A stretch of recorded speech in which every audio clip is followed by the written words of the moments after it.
Okay. Good afternoon, everyone, or good morning, depending on where you are in the country. We are super excited to be bringing the 2024 P100 training to you, focusing on sustainability. This is one of the chapters that had a lot of, I think, very positive input this time around. And so there's a lot of changes in here. There's a lot of rewrite, and we're really excited to be bringing this to you today.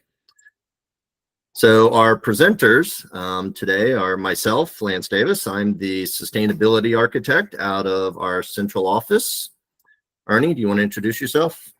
I'm Ernie Serino. I'm a mechanical engineer with the Center for Engineering. And Walter? Walter Tersch, Sustainability Program Manager. All right. So the three of us will be breaking down the chapter today and showing you all the new things and just reminding you about some of the stuff that was already in there. These are our sort of four main areas we're going to be hitting on: some significant changes, the performance table and attributes, sustainability requirements, and hitting on some resilience. And we'll be hitting all of these topics in here. So lots to go over. And so we're really excited to be hitting all of this.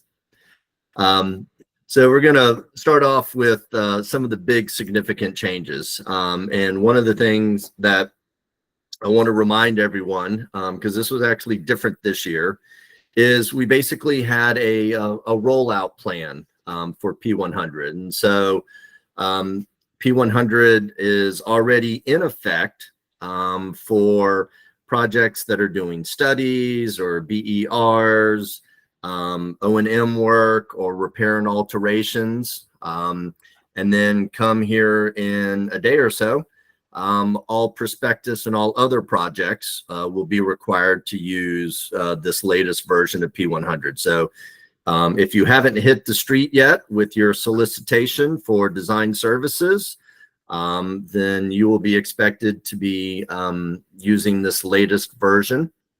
And as always, there's, we think there's some great stuff in these latest versions. And if you're already using an existing version, it may be worthwhile taking a look and seeing if anything in here makes sense for your project. And you're always welcome to use aspects of the latest version in there. Our one little caveat here is that projects majoritarily funded under the BIL or IRA are not required to use this latest version if they haven't hit the street. They were under a special funding mechanism, so we're making sure those projects continue to move forward with the cost estimates they already had underway, and go forward with that. All right. So the next thing we wanted to hit is that the sustainability chapter certainly had a lot of changes this year. And in a lot of cases, we did a lot of work on consistency, doing a lot of work on clarity, and ultimately ease of use, hopefully for you in the field who are using this on a day-to-day. We aligned this with other chapters, so they all read the same, they all start looking the same. Things like the performance table is followed by performance attributes, and then followed by specific sustainability requirements. And so that really just sets up our framework within this whole thing. So with that, I am going to turn it over to Ernie, who's going to start to take you through the table and some of the performance attributes. Ernie?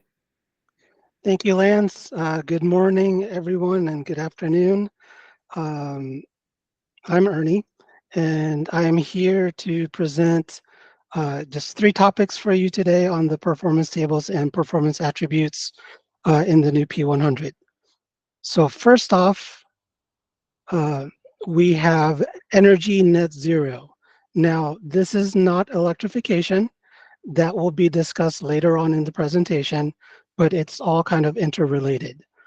With energy net zero, what we're talking about here is a building that uses energy from other sources, like the electric grid, but it produces renewable energy on site so that the energy for the year, the net sum, is equal to 0.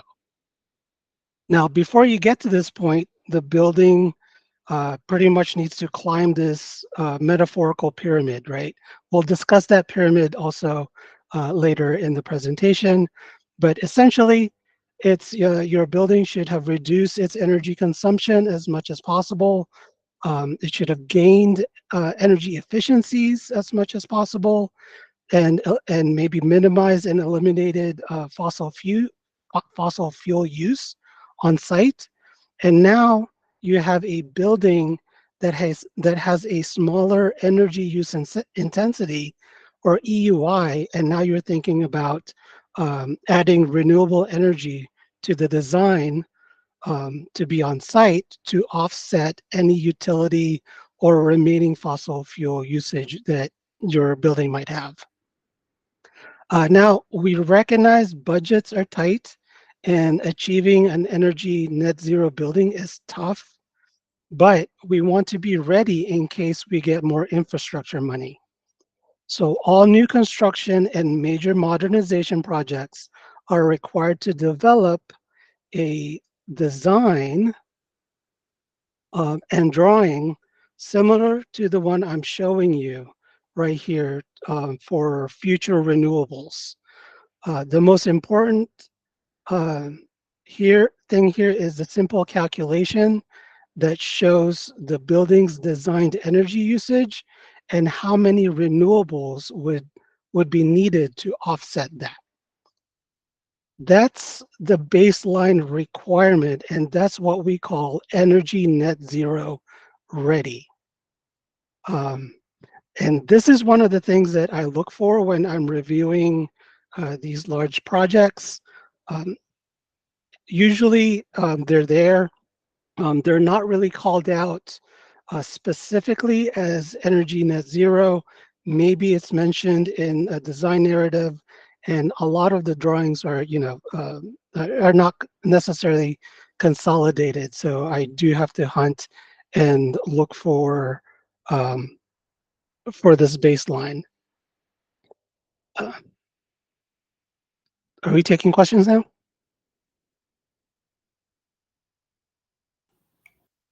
Yeah, real quick. Go ahead, Bill.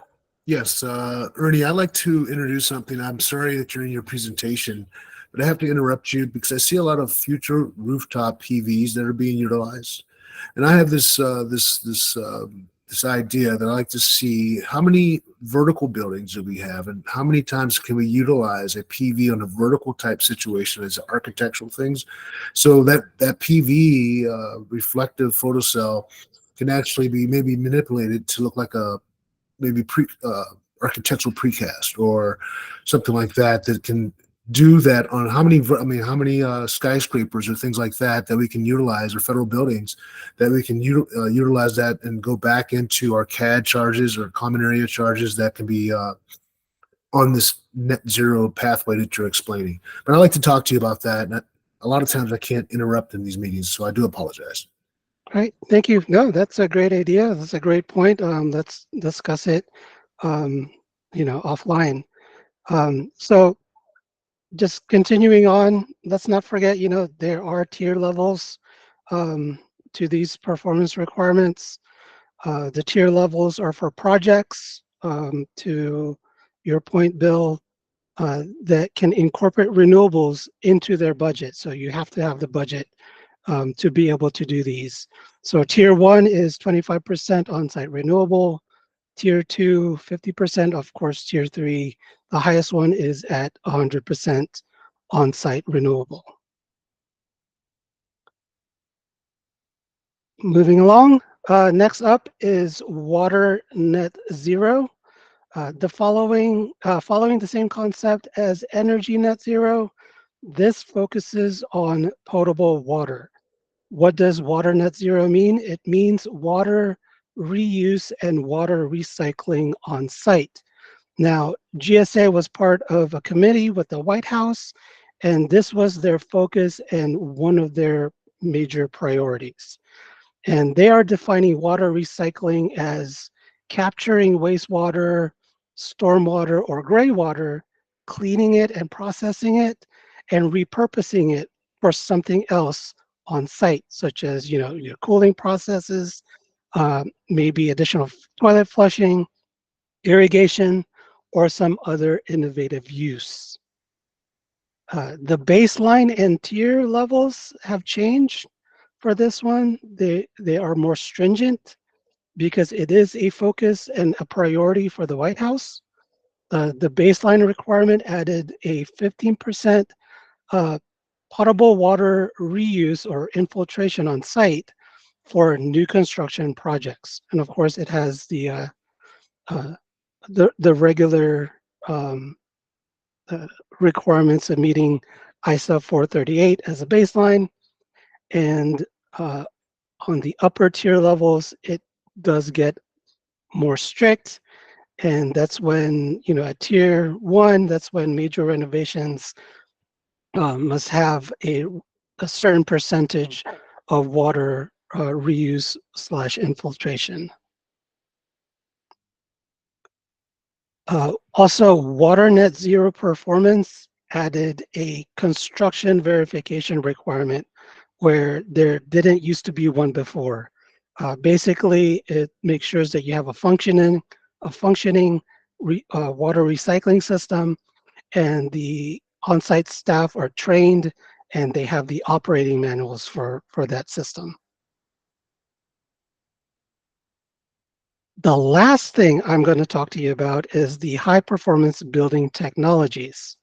And yes, this is the Green Proving Ground, or GPG as you know it, but we are now calling it by its proper name. It's the Pilot to Portfolio Program, or P2P. Let's see here. Christy Ann Eddy is the program manager for the P2P. I've already talked to her that I would drop her name in this presentation. So she is waiting for your calls and your questions to find out more about this program. I invite you to visit the GPG website and look through the P2P section and look for the list of P2P technologies that are available to you. They're all there. There are so many successful technologies in the program available at the site listed here that it is entirely reasonable to include more. And that's exactly what the changes are in this requirement. So you can see baseline went up from 1 to 2, tiers 1, tiers 2, and tiers 3 increased their numbers of GPGs that you would need to install. And also note that we are working with the Center of Emerging Building Technologies to remove older technologies that are no longer innovative for P100 use. So keep an eye out for that. The P2P technology list will be changing. That is all I have for you.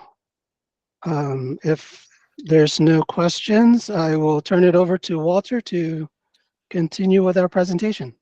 Yeah, thanks, Ernie. And actually, we do have one question, and maybe you or Lance have some thoughts on this about the interplay of water net zero and the electricity that might be needed to, for example, pump rainwater, to some sort of water tower or elsewhere. Is that something that has come up? Electric processing? I mean, it would certainly get counted as one of the systems of the building and would be accounted for in the building's EUI. And so if you were doing the water net zero as well as the energy net zero, that energy net zero would have to account for that electricity being used for the water. Okay, so it is counted. Great, thank you. All right, cool. And thank you for walking us through this. So now we're going to delve into the heart of the presentation, sustainability requirements. So there's a lot of important topics in there: electrification, life cycle costing, sustainable materials that are really new. But in terms of where we start, it's with conservation. Using less, as it says on Kevin Campsher's vanity license plate, is the foundation, literally, of sustainability. So before anything else, look for the low-hanging fruit, optimizing daylighting, thermal set points, thermostats, operating schedules and hours of operation, and making sure you're not having problems with the enclosure that could be easily fixed that are literally letting money and energy out the window. Next, you use technology to maximize the benefit from the energy used, which is more in terms of what we think of a lot of times in terms of sustainable buildings, improving the equipment, new technologies, envelopes, actual project upgrades to boost efficiency. And then once you've really chiseled down that demand as much as possible, that's when it's time to consider on-site renewables. You want to avoid the situation where you take inefficient old building and put some renewables on the roof. That's not the most efficient or cost-effective way to do things. You really want to focus on conservation and efficiency first things first.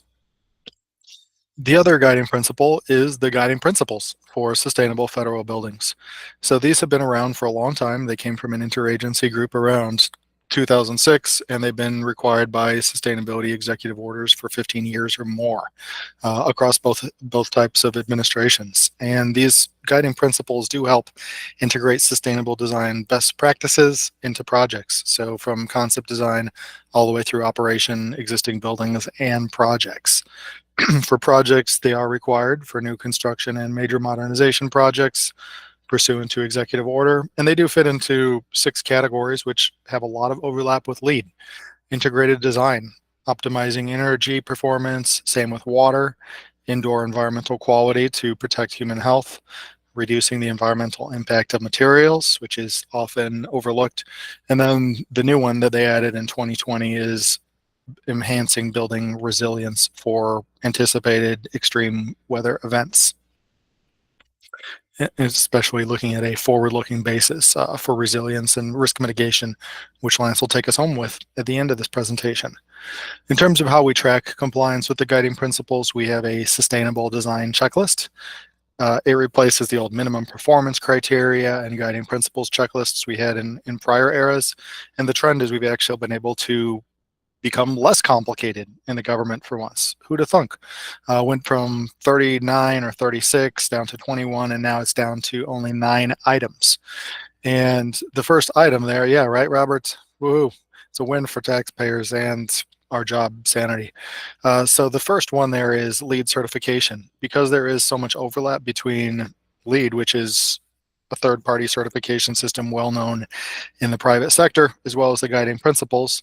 Hey, let's kill 2 birds with 1 stone. Check the box about what type of LEED certification you're getting.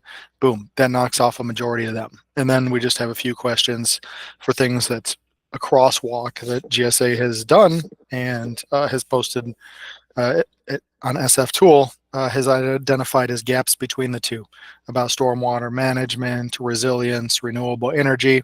So there's just a few questions then that need to be answered.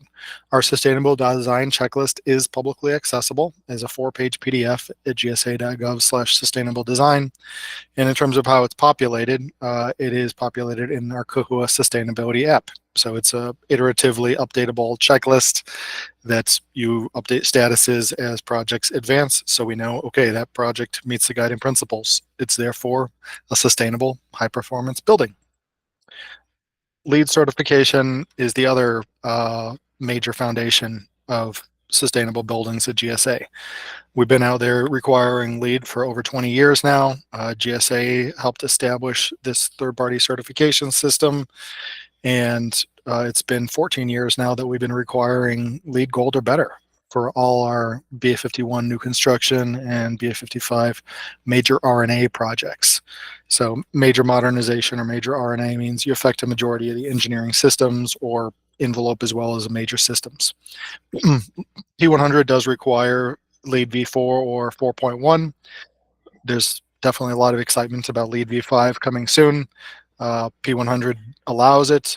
It does not require it. We're going to do a final study before we decide if or when to require LEED V5. We get a lot of questions about, oh, I'm just doing a a facade only work or just a lighting replacement. I've got pretty narrow scope. Is LEED required here? P100 explains you should talk to lead fellow Lance Davis, co-host of this meeting, to discuss the appropriate rating level and system based on your particular project's scope, because there may be LEED for interiors that might be suitable for your project scope, and it's really a case-by-case basis. You can also use renewable energy credits to help achieve LEED certification, but we do have these carbon pollution-free or CFE electricity requirements. So it's important to make sure that you're paying for these with project funds, and they also qualify as CFE, and not just the lower hurdle to qualify as green power under LEED, which is a little bit more permissive. Decarbonization is very important because it requires a holistic look at procedurally, not the journey, but not the destination, but the journey, the process of achieving a net zero emissions building or portfolio. You're probably familiar with Executive Order 14057. It talks about creating a net zero emissions federal portfolio by 2045. Very ambitious, but that overarching goal can drive a lot of wide-ranging improvements. So decarbonization requires really two things: one, burning less, and two, buying less purchased energy that's got greenhouse gas emissions associated with the production. So electrification and purchasing carbon pollution-free electricity in conjunction with using less energy efficiency, of course. So it can encompass materials related to operational decarbonization, using less energy and cleaner energy, as well as material sustainability or embodied carbon as opposed to operational. So embodied carbon and carbon sequestration are options here as well.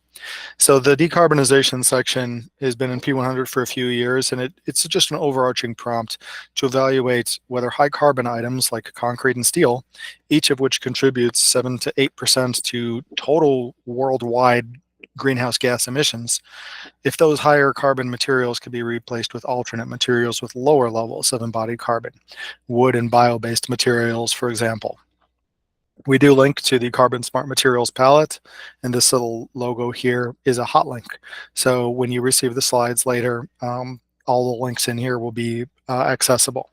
And it's also already accessible in 2024 P100 as a link. We also put some meat on the bones of that decarbonization section by not only saying, hey, consider lower carbon materials, but we're also implementing a formal performance measure here, which is in several people's performance plans.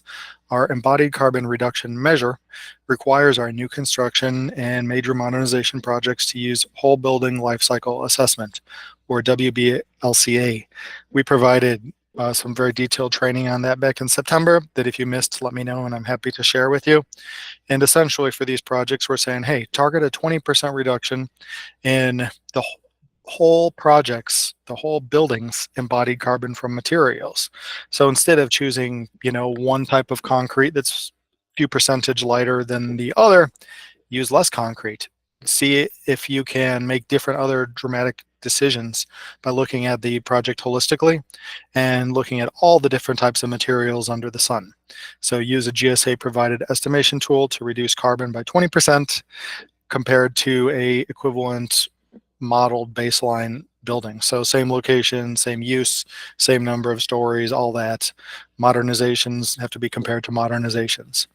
Furthermore, we do require the LEED building life cycle impact reduction point with the WBLCA method to conduct cradle to grave life cycle assessment for at least the structure and enclosure based on a 60-year service life. So the whole point here is to make sure we're not getting slightly lower carbon materials, but they might be less durable, or we might be using more of them. You want to avoid those types of situations and make sure that we're taking the smartest overall approach at creative design, and also unlocking the creativity of the excellent designers we have on many of our projects. I'd like to end my section here before I pass it off with a link to this Sustainable Facilities Tool decarbonization module. So this is a really handy resource. sftool.gov, I believe, is the URL, or just Google sftool. And this decarbonization module is a pretty encyclopedic list of definitions for terms, links to other resources, and even Sims style graphics where you can click on different areas of a building, both inside and out, to get recommendations on both the material choices as well as operational optimization tips. So it's a really handy resource for anybody who has a stake in operating or maintaining or designing a building. And it's something that we can share with our tenant agencies as well. And we do have a question before I hand it off to Lance to talk about electrification. I see Tom Burke's question: can a building be considered net zero if it produces 100% of its energy with on-site renewables, but there's no net metering? I believe the answer to that, Tom, would be yes, but they would need to you'd need to overproduce. What do you think about that, Lance? If you don't have I think there is some DOE does actually have a tracker of net zero energy buildings, and I think without some sort of storage device, that renewable energy you're producing sort of at the peak time during the day that you're not able to use in any way, to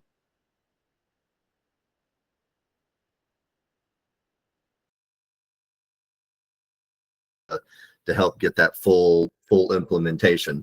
And we, certainly can have some good conversations with the utilities to help get them on board, and make that a better net metering situation. So.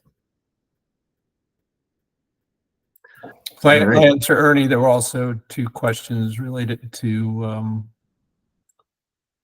water. On water net zero, are you considering using wastewater? Yeah, for water net zero, you can use wastewater, and basically, so what you would be doing would be offsetting the use of potable water in the first place.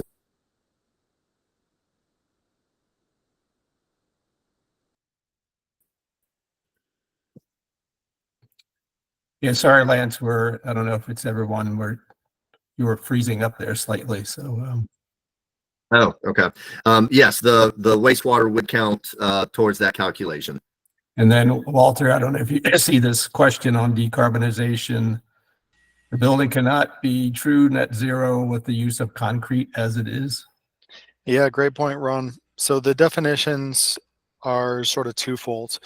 So far, we've seen definitions as well as executive order mandates about zero emissions building. Zero emissions building is the term that you see in the sustainability executive order.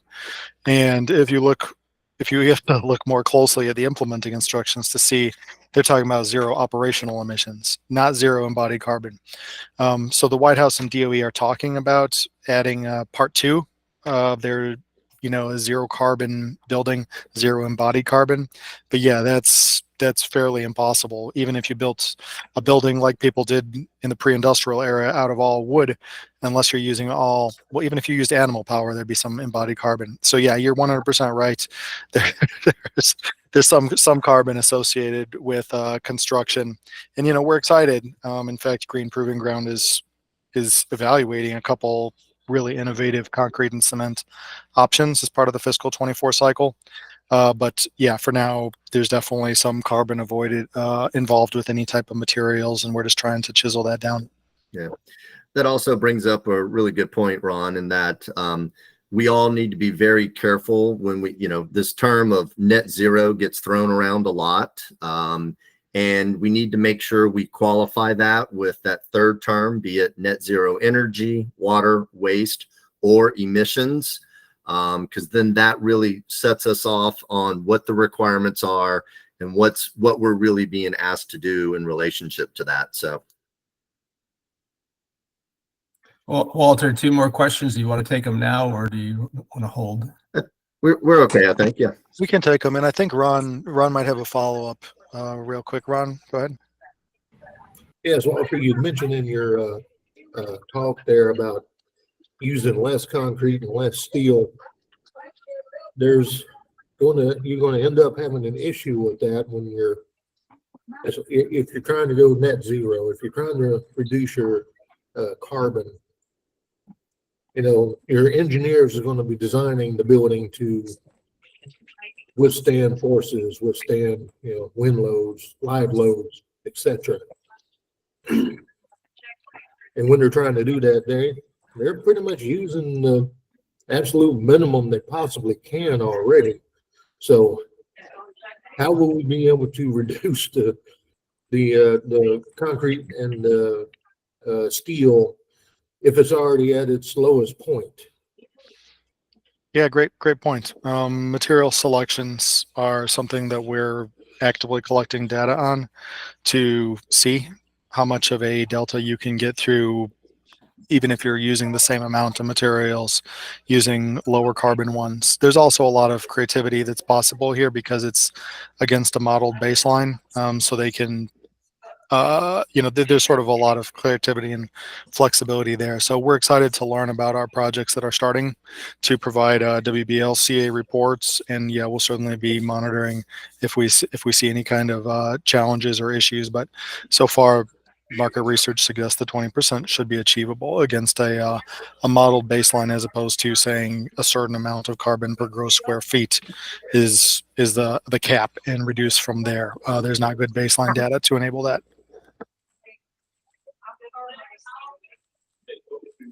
Eric, you want to go ahead? You got your hand raised.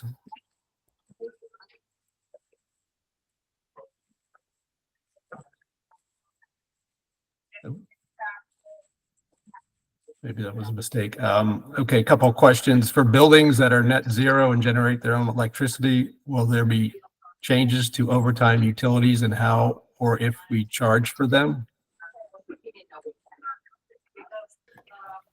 So I'll jump here on this one. I think that's a conversation we still need to be having with the people who are handling those buildings and those rates. Generally, though, the concept is still the same. The user of the building, if they're staying there later, if they're using their equipment longer than the agreed upon lease, then they are using overtime utilities. And so we would then have to figure out that pricing structure from a net zero building in relationship to that, though. All right, thank you. Let's see. Next question. Since at times there's utility resistance to receiving power from solar electricity generation, would it be wise to incorporate battery storage if financially feasible? Yeah, absolutely. It's we're seeing that trend starting to build more and more. It gives our buildings more resiliency. It gives us more options of what we can do in the long term in case there is some event. And so I think the key piece to that, though, is it financially viable or feasible? So it's if you can work it into your project and figure out how to make that work, that's definitely a solution to consider. A couple more questions. You guys want to continue and then take these at the end? And let's see, the next one needs to wait, I think, until we get through electricity. Yeah, why don't we get through electricity on some of these and see where we get. I'll knock out Patrick Ross's real question. That 60-year requirement comes from the lead credit. Thank you, Walt. Okay. So now picking up into electrification. This is section 1.9.3.5 in P100. And what we've done here is we spent a lot of time looking at all the requirements, the clean energy rule, the building performance standard, other aspects of ESA and EPACT, executive orders, and really scratched our heads a lot of there's a lot of information. There's a lot of differences in each one of the requirements. And so as we sat down and talked with leadership, we came up with the idea that GSA was better off defining our own sort of definition of electrification that is actually a little bit more stringent than all of those.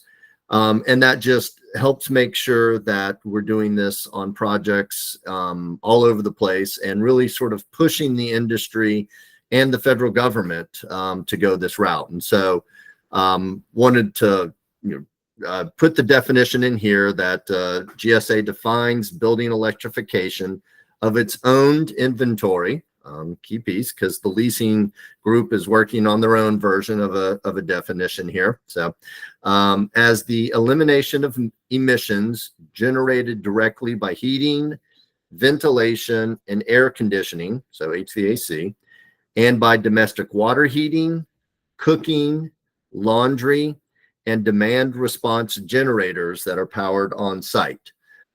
It should be noted that emergency generators do not count in this requirement as long as they're only used for emergency purposes and not for demand response. So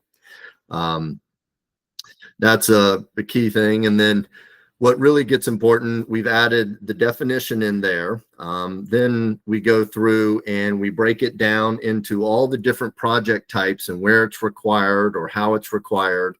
So BA 51 new construction and BA 55 repair and alteration projects, electrification of the equipment is required.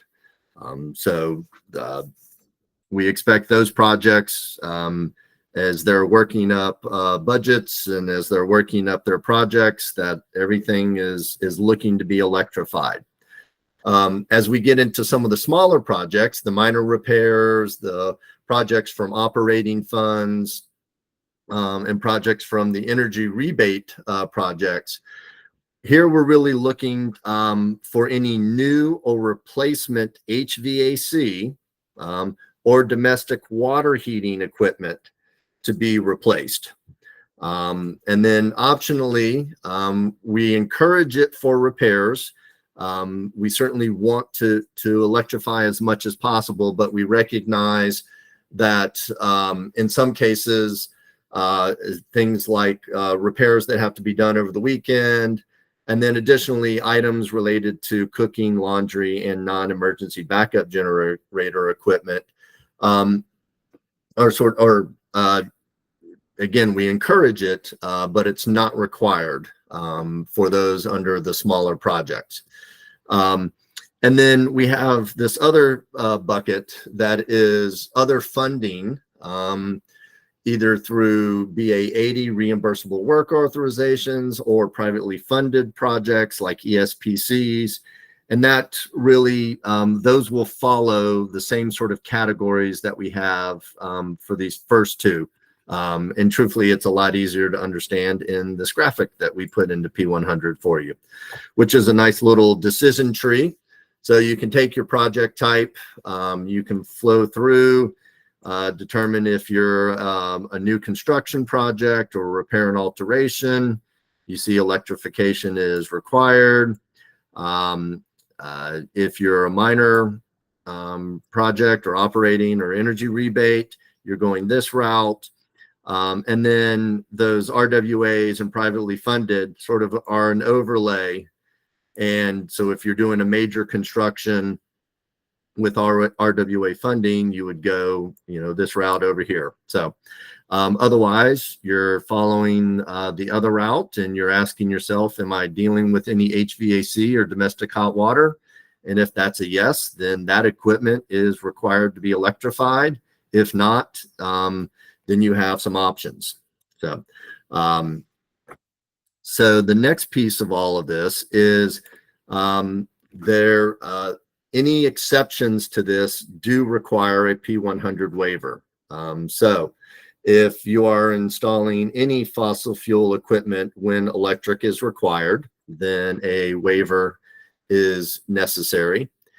If you're using any steam, hot water, or chilled water from a primarily fossil fuel source, either on or off-site or through a district utility, then a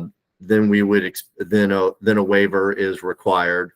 And then any equipment that is not the most life cycle cost effective option in this process would require a waiver.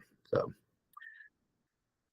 and then with those waivers, we have, we have our typical waiver form, and you can find that on gsa.gov P100. We're expecting to see a life cycle cost analysis, which includes a heat pump option if you're dealing with HVAC here. And so to make sure that we're looking at a range of options here. And then finally, that there is a confirmation that the project does not exceed the fossil fuel use per 10 CFR 433. So that 10 CFR 433 basically has been reducing our fossil fuel usage by certain percentages every so many years. And I think right now we're starting in 2025, we'll be at a 90% fossil fuel reduction. And by 2030, that goes up to 100% fossil fuel reduction. And that's compared to a CBEX 2003 baseline. So that waiver would need to show that any fossil fuel equipment you do have would meet those requirements along the way. So. And then finally, in this realm, GSA certainly encourages electrification. We want to see more of it happen. We want to see the industry changing here, new technologies being introduced. We're already seeing that happening. And we're seeing a lot of new technologies really opening up the possibilities, especially for our northern buildings. But we do understand that some existing projects, especially in ASHRAE zones 6, 7, and 8, may require supplemental fossil fuel for peak heating. So we're still looking for those projects to electrify as much as possible, and then whatever they can achieve on some of those worst days that are the coldest around, then they're able to utilize fossil fuels to help get them over the hump for those few days that they're having to deal with. So, so key things here. A lot of changes in this realm.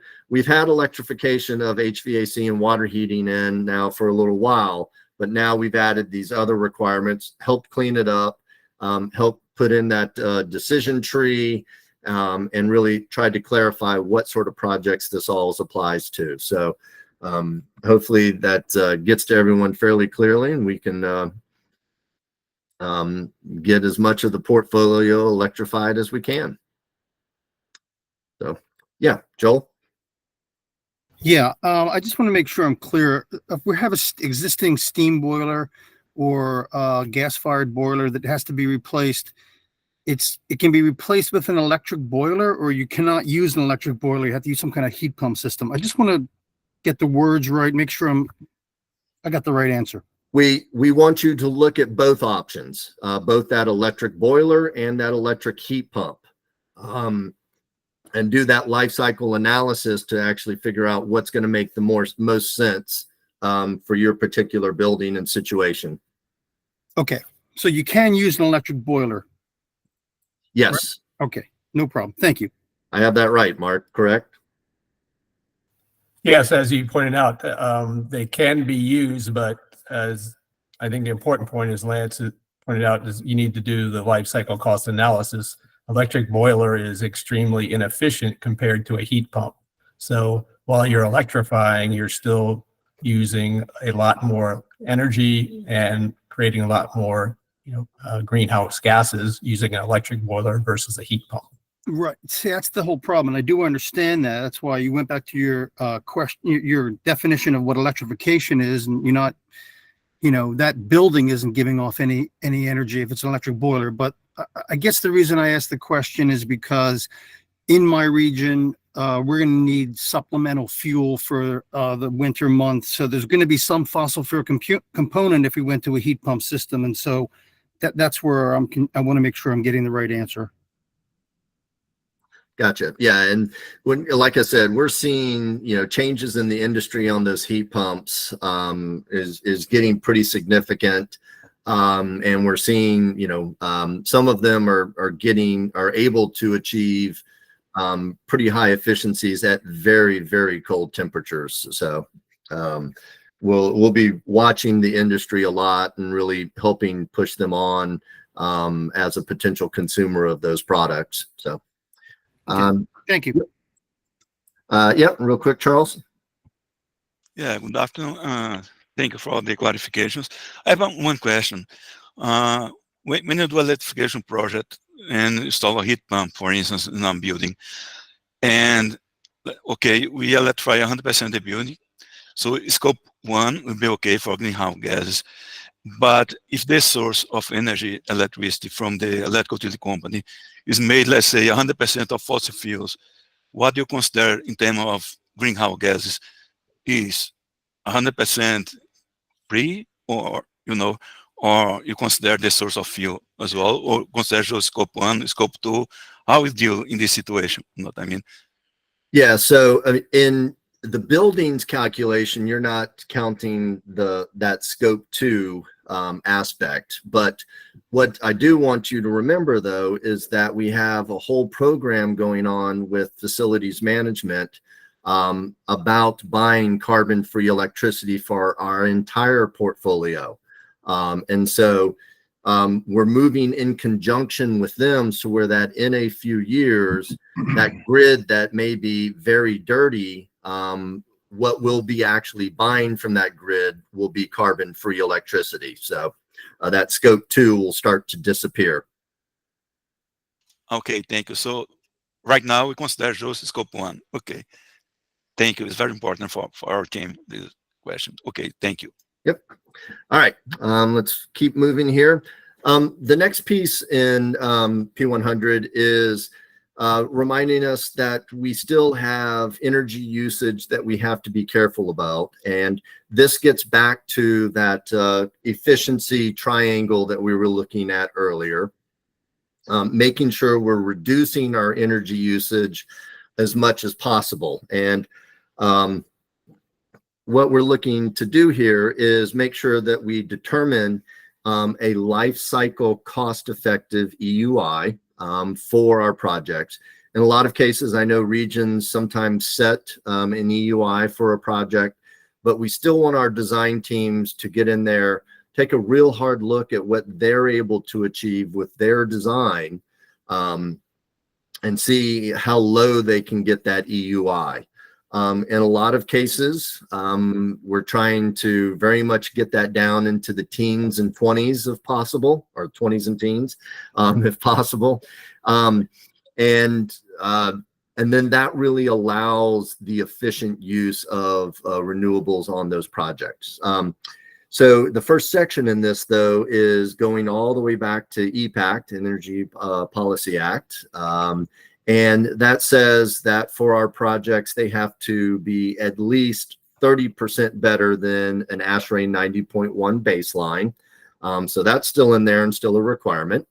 And then our second section that we have here is on the guiding principles. And that's really dealing with major repairs and alterations. And they give us a list of options to really look at. And as we look at those options, what we're really looking to achieve is the most stringent option. And if you've got a building that, since the guiding principles have been around for a while, some of these projects have already done some efficiency work to them, and now they're back at it again, working on another section or another area. Unfortunately, those previous alterations don't count towards this next round. And so you have to sort of start back over and exclude those previous alterations. And then another really important piece in this is that if you are required to recommission the entire HVAC if you're looking to improve the HVAC. So obviously we don't want one section, a new section being added in, and then it not being rebalanced and rechecked in with everything else around it. So Those are some of the aspects as it relates to energy usage. None of that really changed from previous years, but it's just a reminder that it's in there, and that our design teams need to take a look. And then another item that's been in here that is just worth reminding, especially as we're starting to talk to our design teams, is there are different types of energy modeling out there. And we highly encourage the use of design performance modeling during concepts and schematics. And that's a very quick model, and you can do lots of quick iterations. You can push and pull the building around, really see how it affects the layout and how the sun affects that model during the day, or the daylighting, how the wind affects it. But it's a very quick model. It's rough. You're not really getting tons of detailed information, but the design team and the project team is getting information that's very useful, that can be done very quickly. And so it's very economical to use that. Then as we start getting more decisions made and more development, we're really starting to move into the building energy model. And that's that ASHRAE 90.1 level of modeling, where you're going in depth for the weather data for the year. You're looking at, all sorts of variable information, and it's much more in depth. And that takes a lot more time for the design team to do as well. So just a reminder, there are different types of modeling, and let's take advantage of the more economical ones when it makes sense. Life cycle costing. So we have a section in here, and if you were with us a couple weeks ago, you heard about our updated Appendix 6, which deals with life cycle costing. These sections are working in concert with each other. This is really starting to set out some of the aspects of life cycle costing, and really pointing towards the requirements which are in the appendix. We are required that federal facilities must be designed to achieve the lowest life cycle cost. And there's three basic components to that. Life cycle cost, we need to be reasonable when we're starting to define that project. So do we have a reasonable scope and performance that's within the budget and prospectus that we're then evaluating for that life cycle costing? That we're looking at alternatives, that we're analyzing design alternatives and systems and features. And so we have things to compare with each other. And then ultimately that we're utilizing the right requirements. So we list P100 Appendix 6. So you can find tons of information there about how to conduct a proper life cycle costing, as well as P120 for cost estimating. So those are our two main sources as we're really looking at life cycle costing. And then a reminder that life cycle costing is an economic analysis tool. We are required to do it by 10 CFR 436 subpart A. And so that's why we have it in P100. It's also an excellent tool to really make sure we're getting great design options. And then OMB also requires for systems that affect, OMB requires life cycle costing for systems that affect anything related to energy and water. And so these are just some examples here, everything from your building envelope to your passive solar design, to fenestration in that envelope, your HVAC, domestic hot water, any water reuse, building automation, and lighting. So those are all items. So if you're working on a smaller project, these are things that OMB is expecting to be able to see as it relates to life cycle costing. One of the great things about this, though, is we have NIST, the National Institute of Standards and Technology, and NIST produces and goes out and looks at cost factors in their NIST Handbook 135.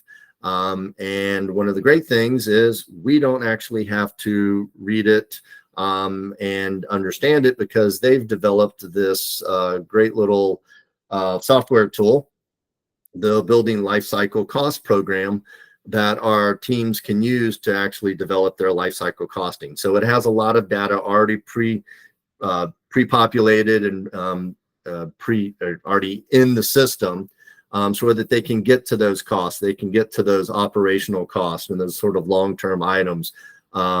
And then Appendix A6 really explains how best to use these programs for our design team's benefit. So, next item we're getting into, we've had this idea of grid interactive efficient buildings, or GEB, in P100 now for a little bit of time. Before, it was just really informational. And now we're really starting to set some requirements around GEB. And if you're not familiar with it, this starts to lay out how it really works. This may be a typical building here. You got your morning. You start to see the energy usage rise throughout the day, start to peter off as people leave the building in the evening. If we take some time and we make that building a very efficient building, we start to see some drops happening along the way. That's great. We're reducing our overall energy use. We still have a peak that we have to deal with, and there may be some utility charges related to that. When we start to add in some solar or renewable energy into the project, we start to see, as the sun starts to come out, we have this nice bright day, that our energy usage can actually drop off, and in some cases be more. Our renewable energy we're producing is more than we actually need. So if we have a utility and a meter that will allow us, we can send that back to the grid. But we still have these interesting little peaks that start to show up, that may also be causing the grid trouble and the utilities trouble, because everybody else is rising up at that time, and they're really trying to figure out ways to reduce how much energy they're having to send into the grid. And so what a GEB building does is it helps smooth out that overall process throughout the day, lowers those peaks, and then helps raise this all up to where it's a fairly even energy usage throughout the day. The utility companies generally like this a lot because it's a lot more consistent for them, and it makes their jobs of producing power a lot easier to get distributed. And so what we've done is we're now requiring the use of the grid interactive buildings, the ASHRAE grid interactive buildings for decarbonization guide. And within this, we're looking at what is the value of doing a GEB building. And we're looking at that in relationship to the grid today, as well as 5 years from now, to see how that's being effective. If the grid sees a lot of energy use coming in, or if it's seeing more of these buildings starting to level off, how does that overall value really look to set? Specifying the GEB functionality for the project, and then working with your local utility to really understand what they need in relationship to what our particular projects can deliver. So there's a updated section on those requirements in there now. Next item is getting to 1.9.39, the waste net zero. And this is not really, hasn't changed from previous years, but just as a reminder, we do have this in there, really looking to understand what is our waste plan for the particular location where our projects are. This varies greatly depending on your location. Where I live over in Annapolis, Maryland, we actually have a fairly robust composting program where people will actually come around and pick up compost from businesses and take it out and use it. Other portions of the country don't have that available to them at all. And so your waste management plan would really vary based on what's available. But it's important to understand what is available to you in certain parts of the country.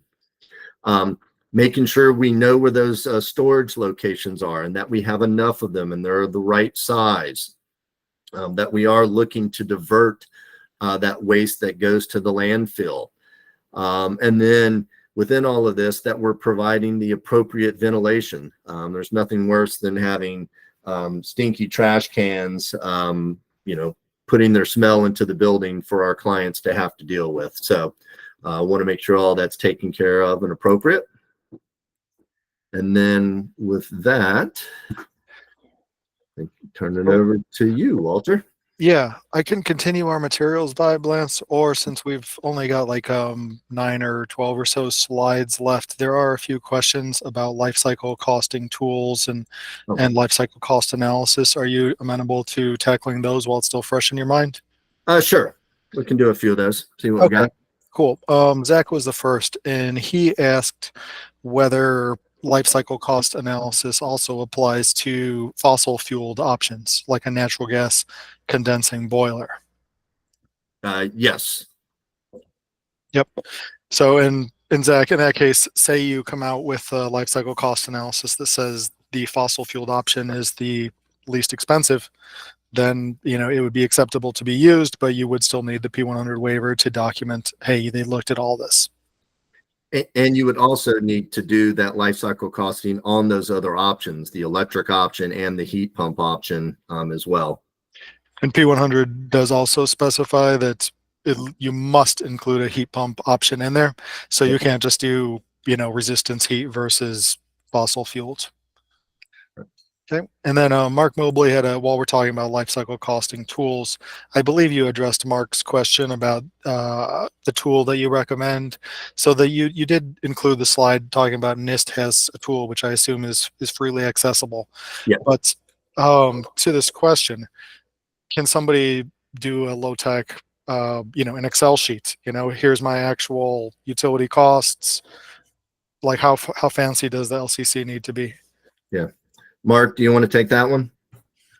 Yeah, we highly recommend and encourage the use and actually require in the appendix the BLCC program. That does all the economic analysis. It's pretty straightforward program. You just enter the data. So that's our preference. Some AEs have used a simple spreadsheet maybe early in the process, but again, the BLCC is fairly simple tool to use. And maybe the answer to one of the other questions, the AEs will typically use that tool.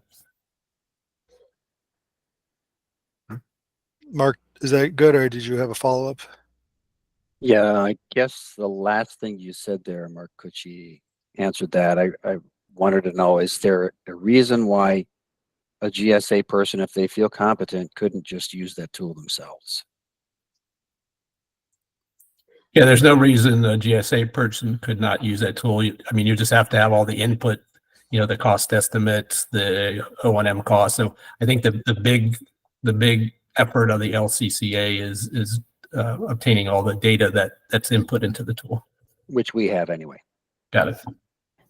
So yes, the tool is downloadable. I have it on my computer. It's GSA IT approves it, so it is approved. So yeah, you can download it, and I have a copy of it. So. While we're on the topic of electrification, Lance, Region 5's John Beadle asks if electric reheat must be added when doing a tenant build out.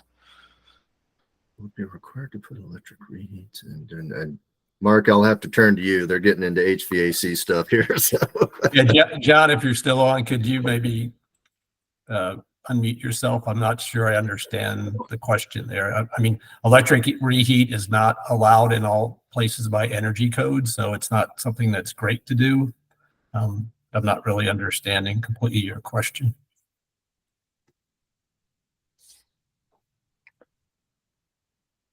Okay. I also see we had one right above that from Tom Burke about 30% better than ASHRAE 90.1. What year?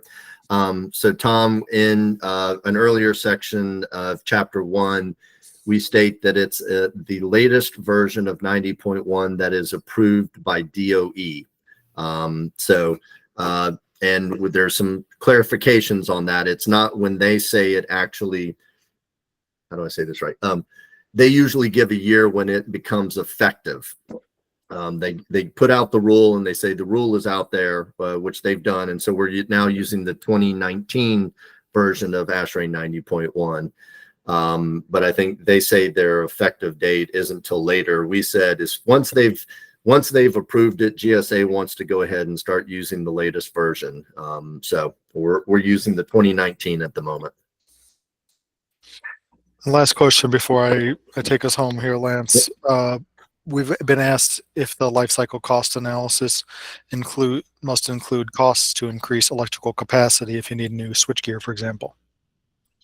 Yeah, so I think we're starting to address some of this on some projects now, and seeing that to potentially electrify, we're having to consider new transformers or new feeds coming into the building. Mark, my understanding is that would all be considered as part of the life cycle costing, correct? Yes, it would. You are correct. Great questions. Thank you, Scott, everybody, and Lance.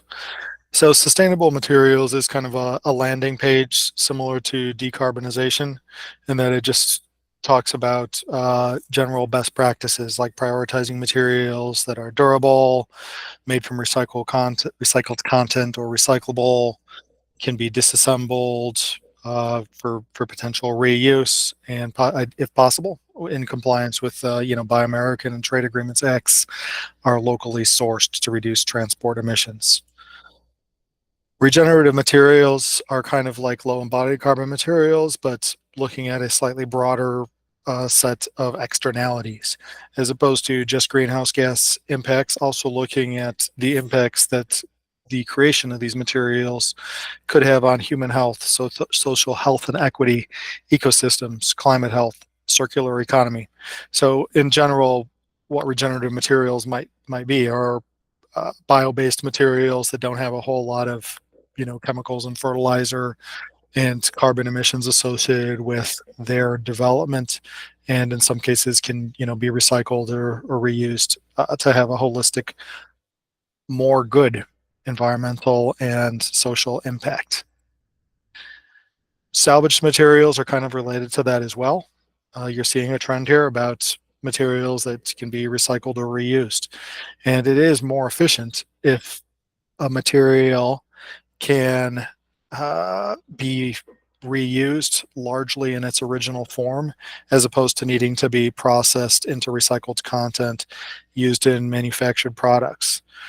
So think about doors that could just be stripped in and repainted, as opposed to ground up and processed into particle board and have a lot of emissions associated with the mechanical and possibly chemical processes, chemically intense processes needed for recycling.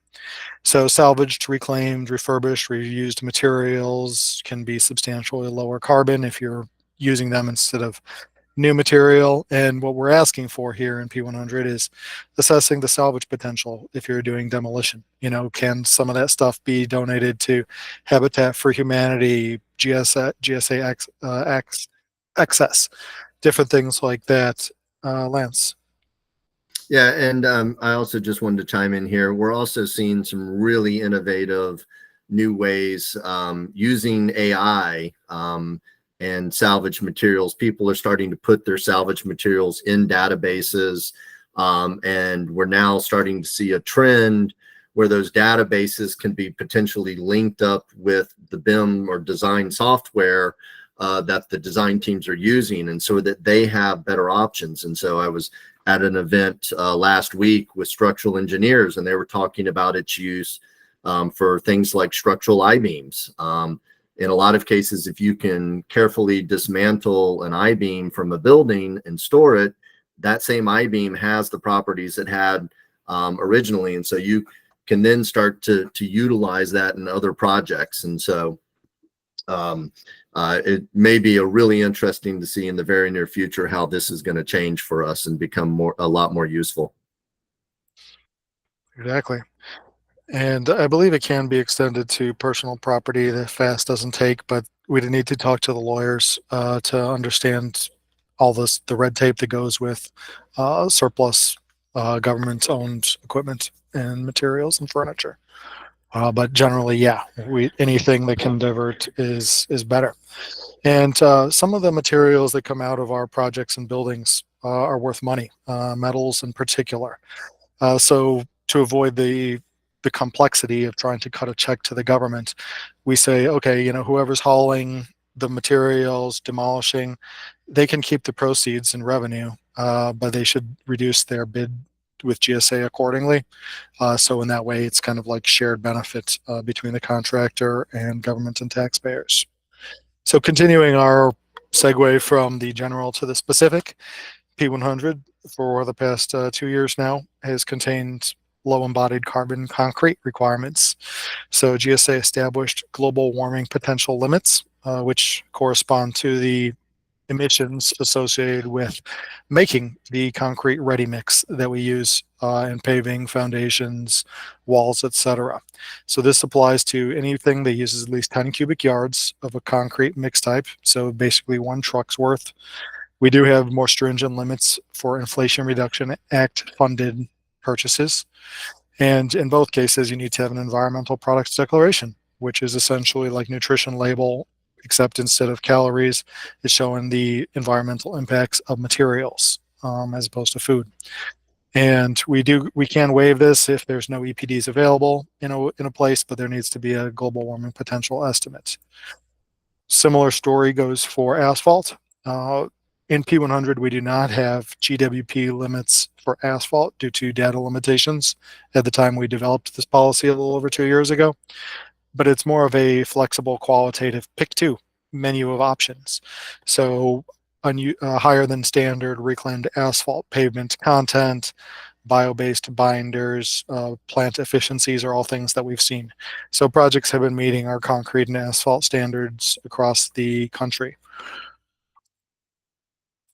Sustainable wood and wood from responsible sources is a new for 2024 provision in P100. So here, in lieu of just one certification system, we're asking you to talk to your designers and suppliers to make sure that the wood used in the project is documented pursuant to ASTM D7612-21, which means standard practice for categorizing wood and wood-based products according to their fiber sources. So it's just essentially saying, responsible sourcing of forest products combined with certified procurement systems can help select low-risk wood. And there are some citations here for the low ratings under sites, provisions, etc. If there are any questions about this, let us know. And Lance, who knows more about this than me, can chime in. Oh, and Ron, that is a great question, by the way, about asphalt. So yeah, fantastic. We do have our sort of third option there under these 6 sub-bullets here for environmentally preferable practices is non-pavement recycled content. So in addition to old asphalt, are they mixing things like roof shingles, rubber, plastic? We've talked to companies that are taking old printer ink cartridges, grinding them up, mixing them into asphalt. So that's certainly an option as well for asphalt. And then my last slide here is about PFAS. So avoid it specifying interior finishes, construction materials, or products that contain regulated PFAS substances.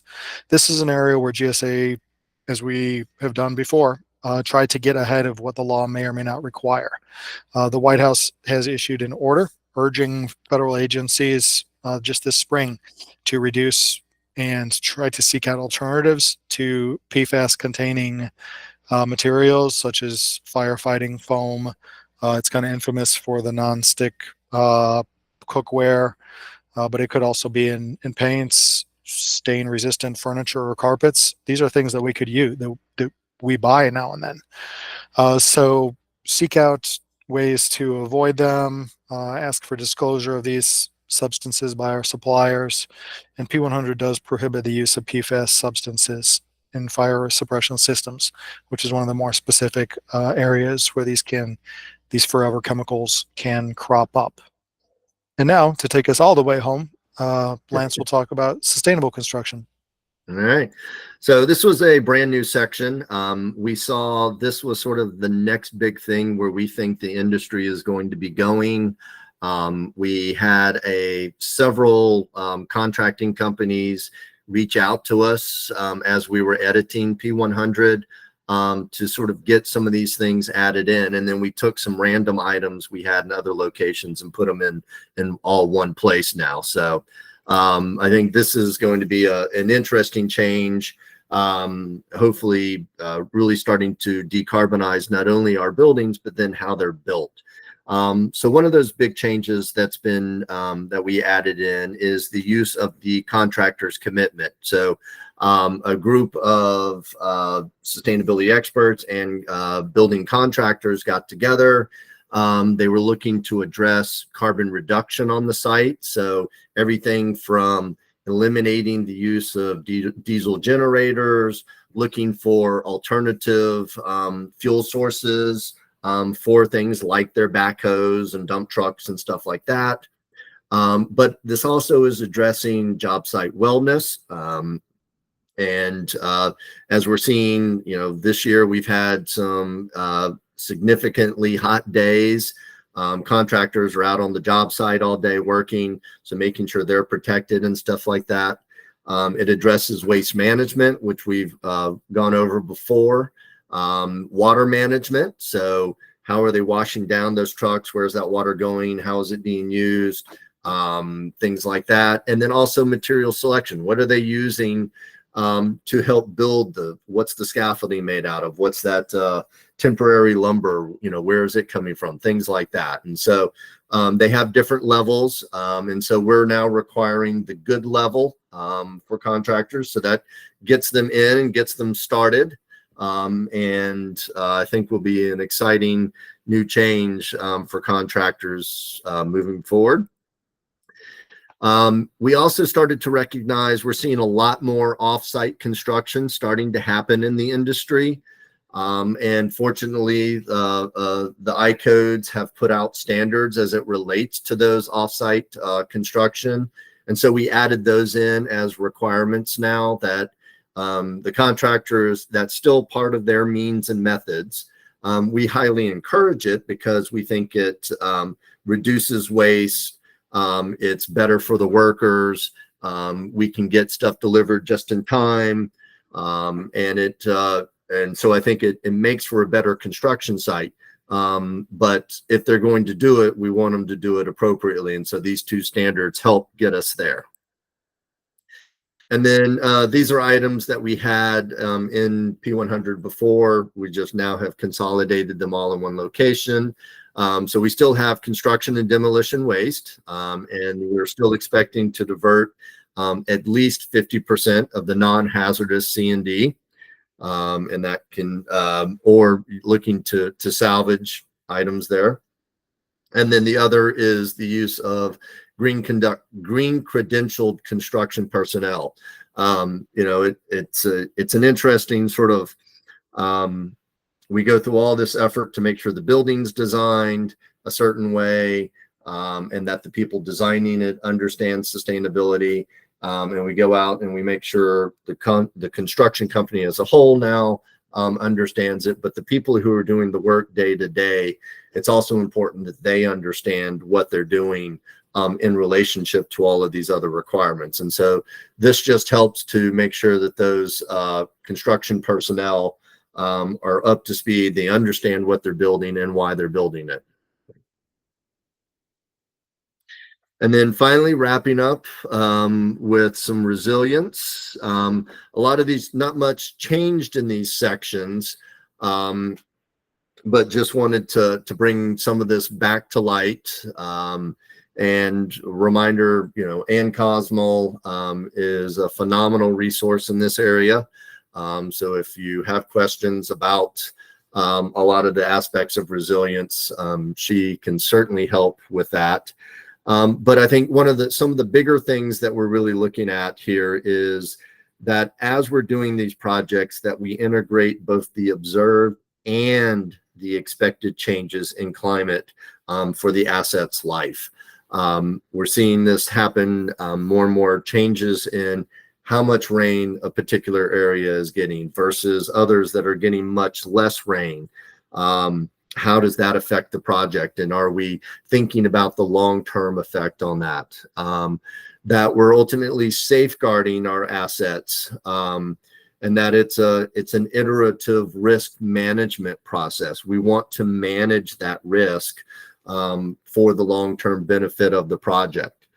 That we're really looking to manage energy and water surety during extended disruption. For some of our projects, they may need to stay functional. And so if a power outage or a storm happens and water and power are not available, how do we allow that tenant to continue to work and still get their mission completed? And in all of this, it all really requires on the fact that we are hiring professionals and that we need their professional judgment and recommendations to achieve this together. So, and then finally, a updated section that we put in is dealing with thermal resistance. And what this is really getting at is, especially for our mission critical facilities, we want to make sure that in very close conversation with our clients in these facilities, that we support their mission of continuity in both observed and expected extreme climatic events. So again, if we have an agency that needs to stay operational in a particular location, even if the power or water is off, how do we support them in that mission to achieve that? And some cases that may require the building to be designed differently. And that means thermal autonomy and passive habitability. So think about a glass building in downtown Houston. Probably not a great option to be able to stay in that building if you don't have air conditioning or water in there. But through different design, operable windows, double facades, passive survivability, we can look at ways to make that building be usable for longer periods of the day or longer time frames. And so that's a conversation we need to be having with our clients to make sure that we understand what they need and are providing that long-term resilience for them. So we went over a lot today. These are all of the various items that we hit along the way. I'll leave this up just to sort of remind you of everything, and want to thank you for coming out, and happy to answer any other further questions you might have. Yeah, there's a question on furniture from an earlier discussion. We answered that. Oh, okay, good. Yep. And then a question on the refrigerant phase out. That is covered in the mechanical section. And yeah, we'll be talking about that in a presentation in a couple of weeks. But it does cover it. Basically, you follow the EPA SNAP rules and the technology requirements. So.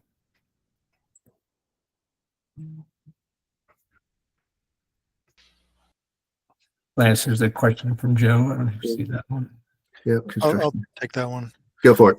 Yeah, so projects going into design that might close out, should they be planning for the 75% diversion rate? Yeah, it's a good idea, Joe. So yeah, that's something that we'll see what executive order, that only comes from executive order. So we'll see if that 75% sticks around. But yeah, I think you're right that that's the best practice. And Walter, in a lot of cases, I mean, we see projects achieving 95% and, you know, construction waste diversion and stuff, don't we? Yeah. Yeah, we have seen over 80%. Yeah, definitely. Danny.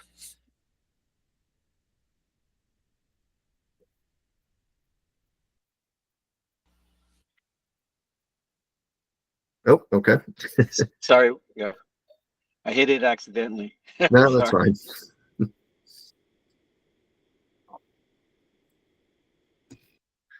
All right. Well, you can reach all of us here, and please save our emails for later if you need them. There's a lot of great stuff in sustainability, and we've got a lot more training coming up. So keep track of your calendar, and look forward to seeing you at the next one sometime very soon.